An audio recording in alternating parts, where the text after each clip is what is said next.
이번에 만나볼 프로젝트는요, 4차 산업혁명이라는 단어를 떠올릴 때 블록체인과 더불어서 결코 빼놓을 수가 없는 그런 분야에 대한 이야기입니다. 인공지능 AI에 관련된 내용인데요. AI 기반 콘텐츠 플랫폼을 위한 블록체인 프로토콜이라는 주제로 델타의 최지영 마케팅 총괄자님께서 발표해 주시겠습니다. 큰 박수로 모셔보겠습니다.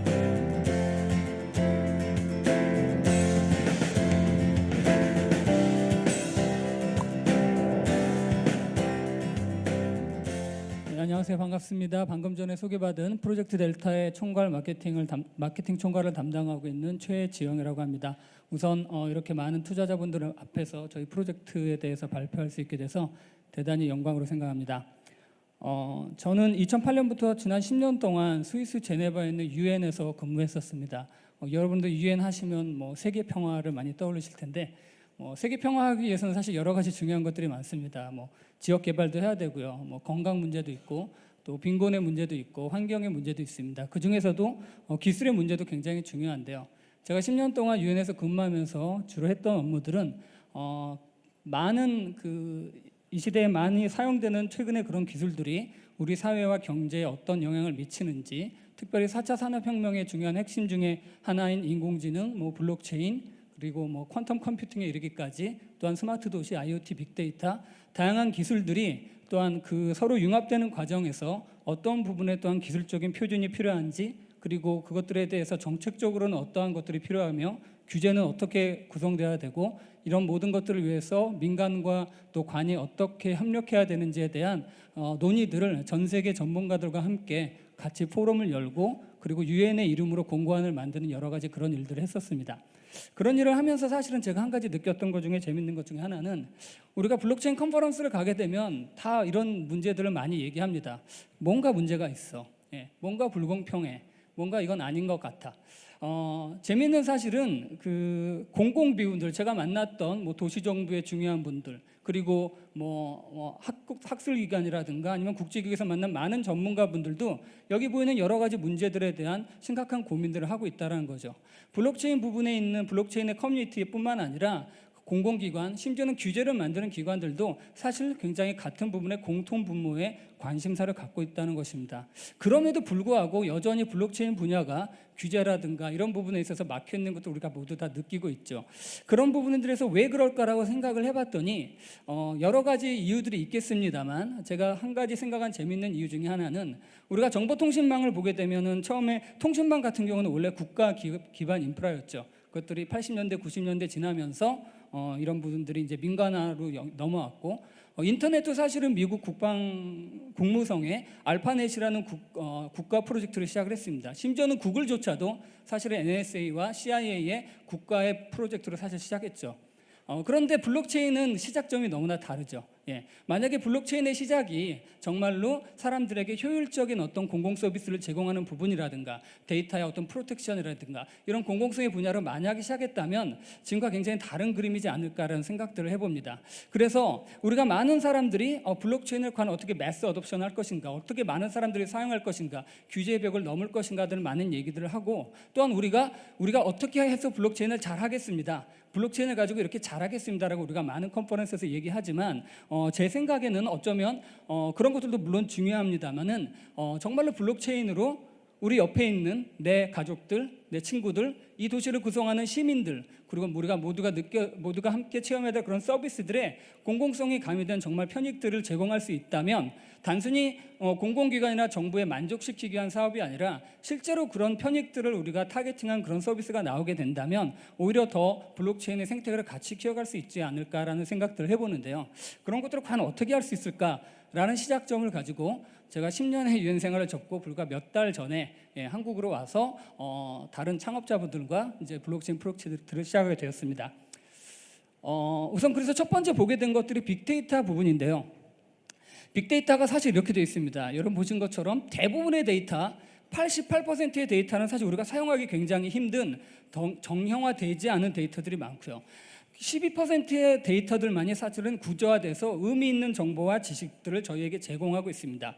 그러다 보니까 아무리 큰 기업들도 각자의 광고 수익, 각자의 수익에 있다고 생각하는 부분들만 정보들을 정제하는 기술들을 쓰기 때문에 정말로 우리가 원하는 정보, 내가 알고 싶은 정보, 내가 알고 싶은 지식들을 갖기 어려운 구조들이 되게 돼 있죠. 그래서 사실은 요즘은 빅데이터보다는 최근에는 스몰 데이터라는 컨셉들이 더 많이 이용되고 있어요. 그건 뭐냐면 우리가 어떤 부분의 지식을 얻고 어떤 부분의 그 인공지능이 그 지식을 갖기 위해서 반드시 비정형한 데이터를 가지고 딥러닝과 머신러닝을 거쳐도 않아도 된다는 것이죠. 특별한 도메인, 특별한 분야에 있어서의 지식들은 아주 작은 학습 데이터만으로 충분히 학습이 가능하고, 그렇게 될 때 오히려 더 개인화되고 더 우리에게 맞는 내가 원하는 최적의 정보들을 만들 수 있다는 것이죠. 실제로 그렇게 해서 독일에 있는 로버트 고 멘탈이라는 기업 같은 경우는 실제로 스몰 데이터를 이용한 인공지능을 개발하고 있고요. 저희가 그러한 기술들을 함께 협력하기 위해서 지금 같이 얘기하고 있습니다.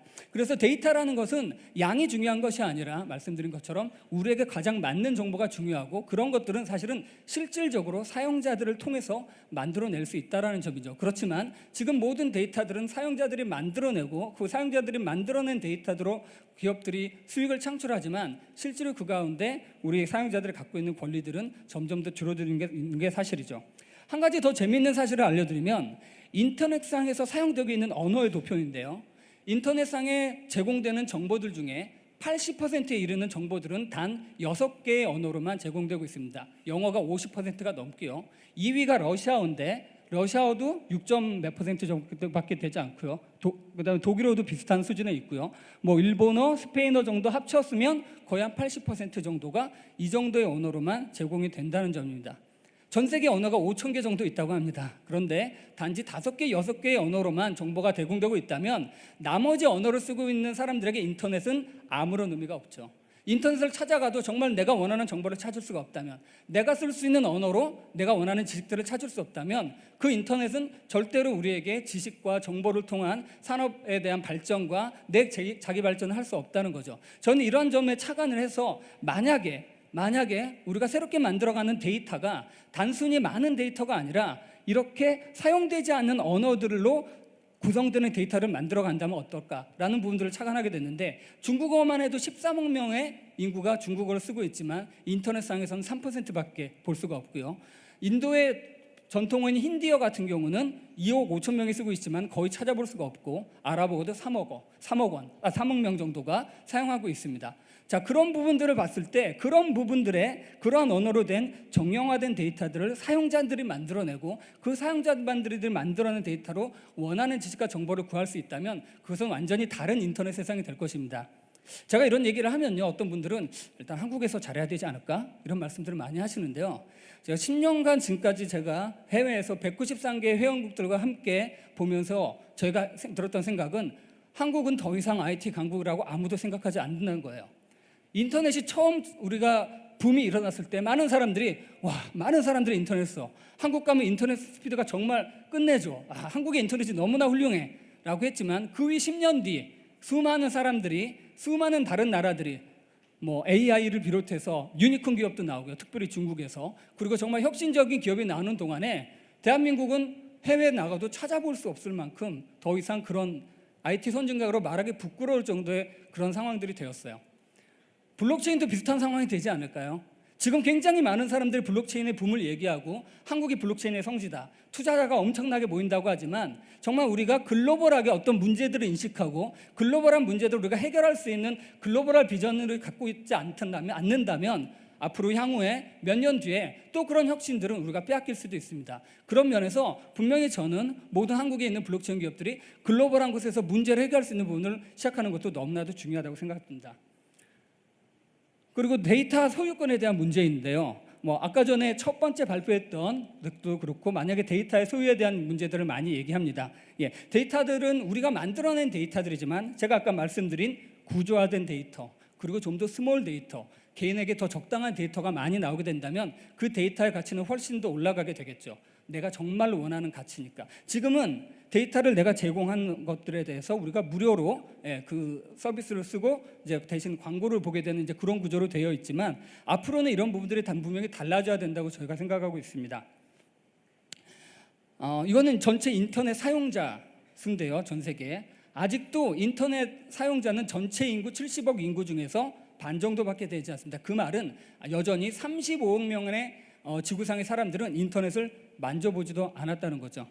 자, 그렇다면 이 사람들이 쓰게 될 인터넷은 어떤 인터넷이 되어야 될까요? 자, 지금까지는 우리가 데이터를 주고 그것들에서 공짜로 우리가 서비스를 그렇지만 우리의 데이터에 대한 주권들을 우리가 인정받지 못하고, 심지어는 내가 정말 어떠한 정확한 의도를 가지고 질문했지만 내가 원하는 정보를 찾기 위해서 여러 단계를 거쳐야 되고, 그리고 그러한 정보들이 정말로 신뢰도 있는 정보인지를 아는 것도 다 우리의 몫으로 여겨졌죠. 그런데 제가 아까 말씀드린 사용자들이 만들어낸 스트럭처드 된 데이터와 인포메이션과 지식을 가지고 만들어가는 인터넷이 된다면 어쩌면 새롭게 인터넷을 사용할 35억 명의 인구를 가진 그런 사람들은 인터넷을 이렇게 인식할 거예요. 인터넷을 쓰니까 내가 뭔가 만든 데이터에서 내가 보상을 받네. 인터넷을 쓰니까 내가 원하는 정보가 그대로 들어오네. 심지어 내가 인터넷을 써서 내가 정말 아주 가치 있는 정보를 주니까 그거에 대한 저작권을 내가 인정받을 수 있네. 그렇다면 새롭게 인터넷을 사용하는 사람들은 우리가 생각하던 인터넷과는 전혀 다른 인식을 가지고 인터넷을 바라보게 될 것이고, 그는 또 다른 세상이 될 것이고 새로운 시장이 열릴 것이라는 것이죠.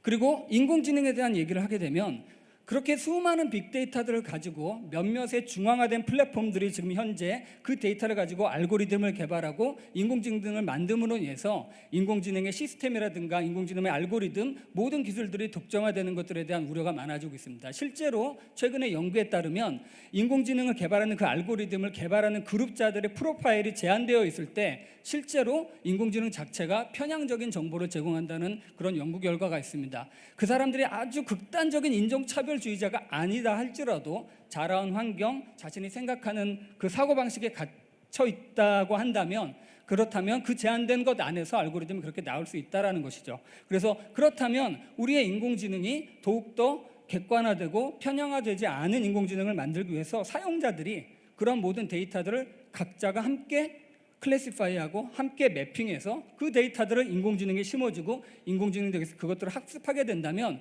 우리가 지금까지 중앙화된 플랫폼에 의지했던 것과는 전혀 다른, 보다 더 분권화되고 우리의 니즈와 우리의 의도를 정확하게 더 판단하는 인공지능을 만들 수 있겠다는 것이죠.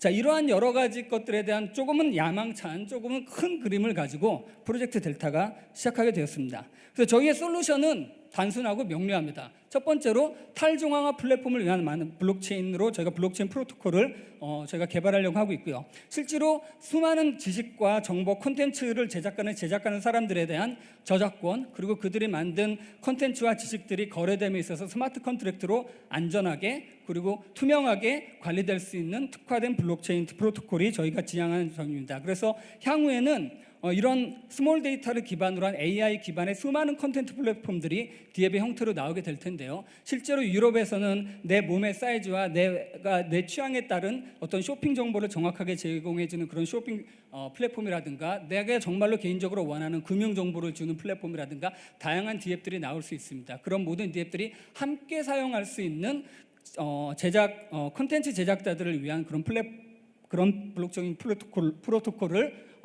저희가 개발하는 중에 있고요. 두 번째는 사용자가 만들어가는 인공지능인데, 머신러닝이나 알고리즘 개발을 위한 정형화된 데이터를 세트를 구축하는 데 있어서 참여자들이 함께 참여해서 함께 사용자가 만들어가는 인공지능입니다. 그래서 저희의 첫 번째 프로젝트는 델타 놀리지 헙이라고 델타 지식 허브인데, 이렇게 지식 허브 하면 여러분들이 네이버 지식인이나 미국의 쿼라로 생각할 수 있겠는데, 저희는 그 지식 컨텐츠가 생산되고 소비되고 분배되는 모든 과정에 분권화를 통해서 또 다른 형태의 모습을 보이고자 합니다. 그래서 블록체인 기반으로 실제로 지식을 보유하고 있는 사람들은 각자의 저작권이 블록체인 서비스를 통해서 보장이 되고, 스마트 컨트랙트를 통해서 자신의 지식과 정보, 자신이 만들어낸 지식과 정보들을 투명하게 거래할 수 있습니다. 여기서 또한 재미있는 모델은 저희가 공공기관 혹은 UN, 그다음에 국제기구, 그리고 여러 학술기관들을 통해서 지식 파트너십을 구축하고 있는 중인데요.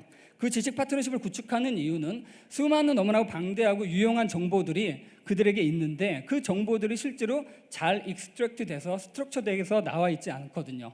그래서 저희는 특별히 DMC라고 불리는 데이터 매핑 컨트리뷰터라는 저희 그 풀을 이용해서 그분들이 그런 데이터 매핑을 시도하고 그것들에 대한 보상을 주는, 그래서 지식 DB가 쌓이면 그 지식 DB를 통해서 AI가 학습을 하게 되고 그 AI를 통해서 내가 원하는 질문에 대해서 즉각적이고 내가 원하는 방식대로 답변을 주는 그런 지식 허브를 만들 예정입니다. 똑같은 질문을 하더라도 내 지적인 수준, 내 취향 이런 것들에 따라서 개인화된 답변까지도 나올 수 있는 그런 인공지능 개발로 저희가 지금 진행하고 준비 중에 있습니다. 전체적으로 저희가 그렇게 해서 마지막에 엔드 픽처는 우리의 델타의 커먼 플랫폼 안에 아까 말씀드린 다양한 DApp들이 들어올 수 있고요. 그 다양한 DApp들은 저희의 블록체인 프로토콜을 이용해서 특별히 콘텐츠에 대한 저작권과 권리들을 관리할 수 있는 구조가 되고, 그렇게 만들어진 데이터들은 말씀드린 데이터 매핑 클래시피케이션 컨트리뷰터를 통해서 만들어지고 데이터셋이 AI에게 학습되고 그런 모든 것들이 함께 공유되는 AI 콘텐츠 플랫폼에 최적화된 프로토콜의 모습을 가지는 것이 저희의 마지막 엔드 픽처입니다. 그래서 저희 프로토콜의 특징들은 다음과 같은 효율적이고 보안성과 투명성과 확장성을 가지고 있는 부분들이 있고요. 시간 관계상 자세하게 설명을 말씀드리지 않겠지만 저희 부스 안에서 보시면 좀 더 기술적인 부분들은 또 저희 스태프들이 많이 여러분들에게 설명을 해줄 것입니다. 그렇게 되면은 이제 저희의 그 토큰, 저희는 이제 델라라고 부르는데요. 델라가 그렇다면 얼만큼 많이 활용되는가 이런 부분들이 사실 굉장히 중요한 정보일 것 같아서 저희의 델타 플랫폼 안에서는 여러 가지 아까 말씀드린 대로 다양한 DApp들이 구성될 수 있고 그것들은 당연히 저희 델타 코인인 델라를 통해서 여러 가지 콘텐츠에 대한 거래가 일어날 수 있고요. 그리고 저희가 아까 말씀드린 사용자들이 함께 만드는 데이터셋을 통해서 실제로 그 데이터셋을 이용해서 인공지능을 개발하려고 하는 업체들이 그 데이터셋을 구매할 수 있고요. 그 외에 여러 가지 그런 구조화된 데이터들을 구매하는 다양한 저희의 B2B 파트너들 역시 델라를 통해서 거래할 수 있습니다. 그리고 아까 말씀드린 사용자 풀에 있어서는 제가 말씀드린 특별히 인터넷상에서 많이 사용되지 않는 언어를 쓰는 개도국이라든가 신흥시장에 있는 많은 유저들의 풀들이 계속해서 확장될 것이고 그 유저들이 더욱더 사용할수록 콘텐츠에 대한 보상과 또 그 사용량이 늘어나게 될 것이고요. 아까 말씀드린 지식 파트너를 통해서도 저희가 지식 파트너의 정보를 받고 그리고 수익의 일부가 기부되는 형태로 가게 됩니다. 이 부분이 사실 또 굉장히 재미있는 부분인데요. 전 세계에서 각자의 개인들이 각자의 개인들이 도네이션하는 그 전체 금액이 전 세계로 모이는 금액이 약 2,860억 달러입니다. 우리 돈으로 한 280조 원 정도 되는 돈들이 각자가 여러분들이 컴패션이라든가 유니세프라든가 한 달에 3만 원씩 5만 원씩 내시는 그런 모든 것들이 전 세계로 모이는 금액이 그 정도인데요. 그 중에서 한 6%에서 7%의 금액이 수수료 혹은 환전으로 나가게 되거든요. 2,860억 달러의 6%, 7%면 굉장히 큰 금액인데 그렇기 때문에 사실은 많은 비정리 단체라든가 자선 단체가 블록체인을 통한 도네이션에 대한 굉장히 관심을 갖고 있지만 가상화폐의 여러 가지 불확실성이나 이런 부분 때문에 사실은 주저하고 있는 부분들이 많이 있습니다. 그래서 저희는 이런 기구들과 우선은 지식 파트너와 데이터와 관련된 파트너십을 맺고 그리고 그들에게 저희의 수익의 일부가 보상을 블록체인 기반으로 보상으로 가면서 기부가 되면서 실제로 그런 것들에 대한 경험치가 쌓이게 되면 나중에 저희 코인이 도네이션 코인으로까지 확장될 수 있는 그런 가능성을 저희가 염두에 두고 함께 지금 파트너십을 진행하고 있습니다. 이것은 전체적으로 저희의 이제 로드맵이고요.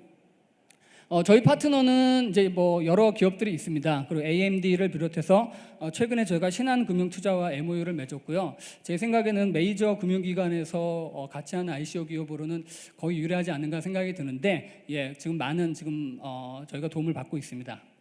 그리고 저희 어드바이저 국내에서는요. 김대중 정부 시절에 청와대 경제수석비서관이었던 이규방 박사님을 비롯해서 KTB 종합금융의 전 회장님이셨던 전정원 회장님도 같이 저희 어드바이서로 계시고 최근에 국내에서 ICO를 가장 성공적으로 마친 기업 중에 하나인 블루웨일의 창업자인 최재용 이사도 저희와 함께 하고 있고요. 그리고 이제 해외 어드바이저들인데요. 이쪽에 있는 분은 이제 UN 블록체인 위원회 위원으로 계신 분이고, 그다음에 수잔풀 같은 경우는 EU 블록체인 연구소의 공동 의장을 맡고 계십니다. 그리고 닥터 월터 같은 경우는 동남아나 베트남 정부들과 함께 직접 발리라든가 특정 지역에서 특화된 여러 가지 코인들을 국가가 공인하는 코인들을 만들기 위한 여러 가지 프로젝트들을 함께 하고 있는데 대부분 다 유엔이나 이런 공공기구들을 통해서 저희가 갖고 있는 네트워크이고 이분들과 함께함으로 해서 제가 아까 말씀드렸던 부분들이 단순히 계획이 아니라 실제로 실행 가능한 계획들로 진행하기 위해서 같이 움직이고 있습니다. 그리고 저희 회사는 한국인공지능협회 또 회원사기도 하고요. 저희 회사의 직원들 몇몇 분들은 한국인공지능협회의 이사님이시기도 합니다. 네, 전체적으로 저희 프레젠테이션을 마셨고요. 궁금하신 분들은 저희 웹사이트 프로젝트 델타.io 델타라고 치면 주로 델타 항공이 나와서 여러분 꼭 프로젝트 델타로 검색을 해보시면 좋겠고 그리고 자세한 문의들은 저쪽에 저희 바깥에 있는 부스에 문의해 주시면 더욱더 자세히 설명해 드리도록 하겠습니다. 경청해 주셔서 감사합니다. 네, 프로젝트 델타가 만들어 나갈 인공지능과 블록체인의 결합된 세상 한번 기대해 보겠습니다. 네, 이번 순서는요.